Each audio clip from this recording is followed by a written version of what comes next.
एक समय की बात है जब दुनिया द्वितीय विश्व युद्ध के नाम से जाने जाने वाले भयानक संघर्ष की चपेट में थी। यह एक ऐसा युद्ध था जिसने पूरे विश्व को अपनी चपेट में ले लिया था और इसमें लाखों सैनिक, नागरिक और राष्ट्र शामिल थे। संघर्ष के केंद्र में दो विरोधी ताकतें थी, एक्सिस पावर्स, जर्मनी, जापान और इटली के नेतृत्व में, और मित्र राष्ट्र, संयुक्त राज्य अमेरिका, ग्रेट ब्रिटेन और सोवियत संघ के नेतृत्व में। युद्ध का दुनिया भर के लाखों लोगों के जीवन पर गहरा प्रभाव पड़ा। यह बड़ी कठिनाई, त्याग और हानि का समय था। हालांकि यह एक ऐसा समय भी था जब लोगों ने विपरीत परिस्थितियों का सामना करने में अविश्वसनीय साहस, लचीलापन और दृढ़ संकल्प दिखाया। ऐसी ही एक कहानी private first class George Nishimura की है, जो एक जापानी अमेरिकी सैनिक है जो द्वितीय विश्व युद्ध के दौरान संयुक्त राज्य अमेरिका के लिए लड़ा था। निशिमुरा का जन्म कैलिफोर्निया में हुआ था, लेकिन उनके माता-पिता जापान से आकर बस गए थे।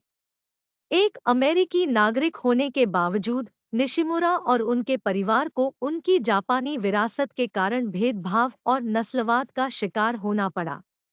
पर्ल हार्बर पर बमबारी के बाद जब संयुक्त राज्य अमेरिका ने युद्ध में प्रवेश किया, तो निशिमुरा ने अपने देश के प्रति कर्तव्य और वफादारी की भावना महसूस की।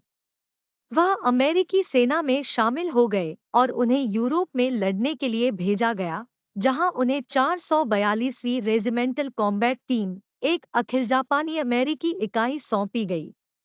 442वीं रेजिमेंटल कॉम्बैट टीम को यूरोप में अपने समय के दौरान कई चुनौतियों का सामना करना पड़ा। उन्हें अक्सर सबसे खतरनाक और कठिन मिशन दिए जाते थे और उन्हें भारी जनहानि का सामना करना पड़ता था। हालांकि उन्होंने कई सफलताएं भी हासिल की और अमेरिकी सैन्य इतिहास में सबसे अधिक सुशोभित इकाइयों में से एक बन गई। निशिमुरा 442वीं रेजिमेंटल कॉम्बैट टीम में बहादुरी से लड़ने वाले सैनिकों में शामिल थे। वह कई बार युद्ध में घायल हुए लेकिन हार नहीं मानी। उन्होंने विपरीत परिस्थितियों में भी अविश्वसनीय साहस और दृढ़ संकल्प दिखाते हुए अपने साथियों के साथ संघर्ष करना जारी रखा।